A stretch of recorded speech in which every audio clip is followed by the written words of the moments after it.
ধানমন্ডিতে মায়ের বাসায় পৌঁছেছেন তারেক রহমানের স্ত্রী ডক্টর জুবাইদা রহমান। সেখানে আছেন আমাদের সহকর্মী শাহরিয়ার ইমতিয়াজ, সরাসরি তার সাথে যুক্ত হচ্ছে।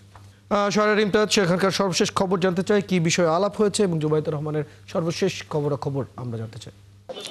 কিছুক্ষণ আগে কিন্তু ডক্টর জুবাইদুর রহমান এই ধানমন্ডির এই 5 নম্বরে এই বাসাতে এসেছেন, তার যে মায়ের বাসাতে উনি এসেছেন। এবং যদি বলি যে আমরা যতটুকু জানি যে উনি কিন্তু গতকাল রাতে লন্ডন থেকে যেটা যাত্রা শুরু করেছিলেন, সাবেক প্রধানমন্ত্রী বেগম খালেদা যে সংকটাপন্ন অবস্থায় আছেন এবং তার যে চিকিৎসার জন্য তার যে চিকিৎসক দল আছে এবং চিকিৎসক দল যখন তাদের সম্মতি দিবে তারপরে কিন্তু বেগম খালেদা জিয়াকে লন্ডনে তিনি বিদেশেও চিকিৎসার জন্য যাবেন। এবং তাকে আসলে এই তার যে মাহবুব ভবন যেটা আছে এবং তার যে এটা পিতার ভবনে তিনি আসলে এখানে বিশ্রামের জন্য অবস্থান করবেন এবং এখান থেকেই তিনি সাবেক প্রধানমন্ত্রী বেগম খালেদা জিয়ার যে সংকটপূর্ণ অবস্থা আছেন এখান থেকে তাকে দেখতে যাবেন এবং তার যে দেখভালের যে বিষয়টা আছে সেখান থেকেই তিনি আসলে যাবেন। এবং তার যে চিকিৎসক দল আছে এবং তার চিকিৎসক দল যখন তাকে অনুমতি দেবে বিদেশে যাওয়ার জন্য, তখন সে কিন্তু তাকে নিয়ে সাবেক প্রধানমন্ত্রী বেগম খালেদা জিয়াকে নিয়ে ডক্টর জুবাইদা রহমান কিন্তু বিদেশ গমন করবেন। এবং